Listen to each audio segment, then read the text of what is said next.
Nous allons parler donc de ce couple statine inhibiteur de PCSK9 dans le post-syndrome coronaire aigu. Tout d'abord, les patients atteints de syndrome coronaire aigu sont bien sûr des patients à très haut risque. Et donc, dans ces nouvelles recommandations de l'ESC 2019, il est nécessaire d'obtenir chez eux un objectif de LDL à moins de 0,55 g par litre ou 1,4 mmol par litre, plus, et bien sûr, une réduction d'au moins 50% par rapport au LDL initial. Et donc, il va falloir titrer de façon importante et rigoureuse et assez rapide les différents traitements hypolipidémiants que nous avons actuellement pour atteindre cet objectif qui est très rigoureux. Plus le LDL cholestérol post-SCA est élevé, plus le risque résiduel d'événement est important.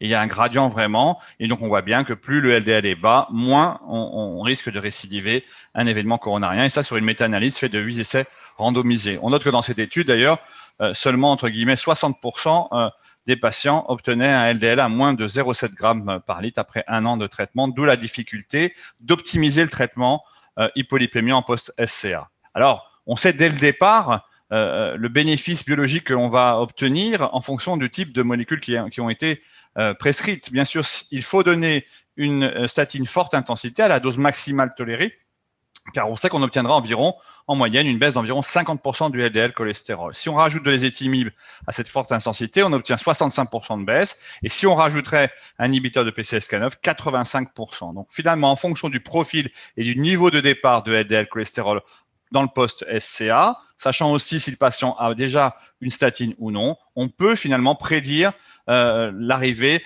au LDL en fonction de traitement qui va être inclus dès le départ. Vous avez donc finalement, depuis environ près de 20 ans, la preuve que les statines forte intensité marchent par rapport aux statines faible intensité. C'était Pruvit, rappelez-vous, dans le post-syndrome coronaire aigu. On a l'étude Impruvit qui montre bien que l'adjonction des étimibes à une statine fait mieux qu'une statine seule, avec une réduction de 6% en plus du bénéfice par rapport au groupe statine seul. Et puis maintenant, les études utilisant en troisième intention l'alirocumab ou l'évolocumab, et l'alirocumab dans le post-SCA montre qu'on a bien un effet bénéfique additif aux statines, d'environ 15% de risque chez les patients dans le post-SCA pour l'alirocumab et maladie chronique pour l'évolocumab. Le pourcentage de patients qui obtient un LDL à moins de 0,55 ou 1,4 mmol comme l'objectif de l'ESC est fonction finalement du niveau d'inclusion, et qu'on voit bien que les patients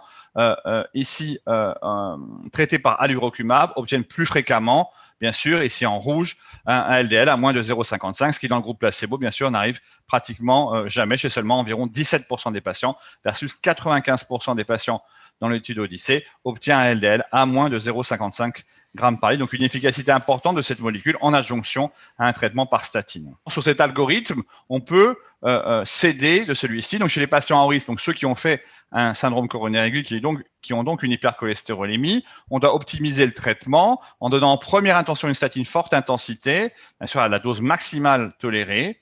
Et dans un deuxième temps, au bout d'1 mois, le plus souvent, c'est ce qui est recommandé à l'ESC, si les patients gardent un LDL cholestérol supérieur à 0,7 g par litre, ajouter de l'ézetimibe. Enfin, 1 à 2 mois plus tard, si de nouveau, le patient, malgré la statine forte intensité à dose maximale tolérée, l'adjonction des étimides, on garde un LDL supérieur à 0,7 g par litre, on pourra introduire un inhibiteur de PCSK9, et là, dans le post-syndrome coronaire aigu, l'alirocumab.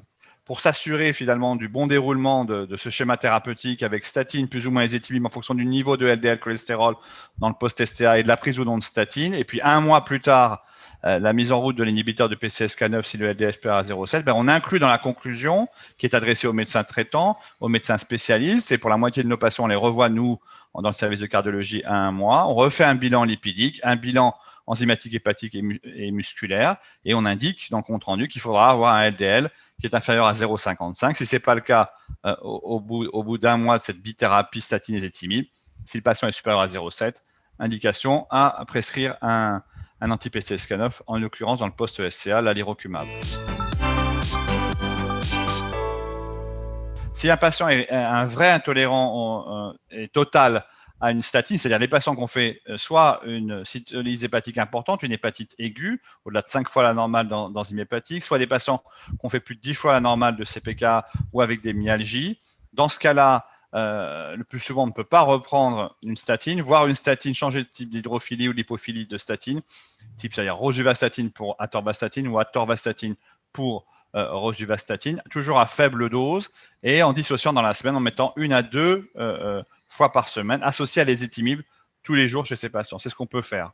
Après, il y a les vrais intolérants qui ont fait des hépatites aiguës graves, sévères. Chez eux, bien sûr, il n'y a pas de statine et c'est de l'ézetimibe tous les jours et c'est un inhibiteur de PCSK9.